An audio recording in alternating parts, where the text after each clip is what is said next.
ಪ್ರಸನ್ನತೆ. ಯಾರೇ ಆಗಲಿ ನಗುಮುಖದಿಂದ ಕೂಡಿದಾಗ ಆತ ಸುಂದರನಾಗಿ ಕಾಣಿಸ್ತಾನೆ. ಆದರೆ ಆತ ಸುಂದರನಾಗಿದ್ದರೂ ಮುಖದಲ್ಲಿ ಪ್ರಸನ್ನತೆ ಇಲ್ಲದೇ ಇದ್ದರೆ ಸುಂದರನಾಗಿ ಕಾಣಿಸೋದಿಲ್ಲ. ಒಬ್ಬ ಸಂತ ಇರ್ತಾನೆ. ಬಹಳ ವಯಸ್ಸಾಗಿತ್ತು. ಆತನಿಗೆ ಈಗ 99 ವರ್ಷಗಳು. ಹೀಗಿದ್ದರೂ ಆತ ಒಂದು ದಿನವೂ ದುಃಖಿಯಾಗಿರಲಿಲ್ಲ. ಯಾವಾಗಲೂ ಪ್ರಸನ್ನತೆಯಿಂದಲೇ ಕೂಡಿರ್ತಾನೆ. ಆ ಪ್ರಸನ್ನತೆಯಿಂದ ಸುಂದರನಾಗಿ ಕಾಣಿಸ್ತಾ ಇರ್ತಾನೆ. ಆದ್ದರಿಂದ ಊರಿನ ಜನರು ಅವನ 100ನೇ ವರ್ಷದ ಉತ್ಸವವನ್ನು ಏರ್ಪಾಟು ಮಾಡಿರ್ತಾರೆ.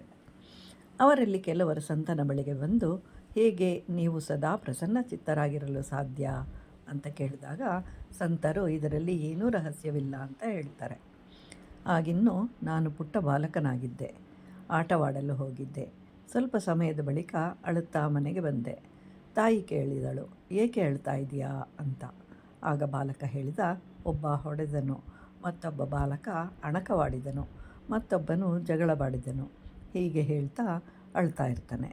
ಆಗ ತಾಯಿ ಹೇಳ್ತಾಳೆ, ಯಾರು ಏನೇ ಮಾಡಲಿ ಬಿಡಲಿ, ನೀನು ಜೀವನದಲ್ಲಿ ಹೇಗಿರಬೇಕು ಅಂತ ಬಯಸ್ತೀಯಾ, ಆಲೋಚಿಸಿ ಹೇಳು ಅಂತ ಹೇಳ್ತಾಳೆ. ಹುಡುಗ ಆನಂದವಾಗಿರಬೇಕು ಅಂತಲೇ ಹೇಳ್ತಾನೆ. ಹಾಗಾದರೆ ಇಂದಿನಿಂದ ಆನಂದವಾಗಿರು, ಅದು ನಿನ್ನ ಕೈಯಲ್ಲಿಯೇ ಇದೆ ಅಂತ ಹೇಳ್ತಾಳೆ. ಮಾರನೆಯ ದಿನ ಮತ್ತೆ ಕೇಳಿದಳು, ಇಂದು ನೀನು ಹೇಗಿರಲು ಬಯಸುವೆ ಅಂತ. ಬಾಲಕ ಹೇಳಿದ, ನಾನು ಆನಂದವಾಗಿರ್ತೇನೆ ಅಂತ. ಸಂಜೆ ಮನೆಗೆ ಹಿಂತಿರುಗಿದಾಗ ಕೇಳ್ತಾಳೆ. ಆಗ ಹೇಳಿದೆ, ನಾನು ಆನಂದವಾಗಿದ್ದೇನೆ ಅಂತ. ಹೀಗೆ 1 ವರ್ಷ ಪ್ರತಿದಿನ ಕೇಳ್ತಾ ಇದ್ಲು. ನಾನು ಆನಂದವಾಗಿದ್ದೇನೆ ಅಂತ ಹೇಳ್ತಾ ಇದ್ದೆ. ಹಾಗೆ ಅಭ್ಯಾಸ ಮಾಡಿಕೊಂಡೆ ಅಷ್ಟೇ ಅಂತ ಹೇಳ್ತಾನೆ. ಅಂದಿನಿಂದ ಪ್ರತಿದಿನವೂ ಹಾಗೆಯೇ ಮಾಡುತ್ತಿದ್ದೇನೆ ಅಂತ ಹೇಳ್ತಾನೆ. ಹೀಗೆ ನಮ್ಮ ಜೀವನ ನಮ್ಮ ಕೈಯಲ್ಲಿಯೇ ಇದೆ. ಸ್ವಾಮಿ ವಿವೇಕಾನಂದರು ಹೇಳಿರುವುದು ಇದನ್ನೇ, your destiny is in your hands ಅಂತ.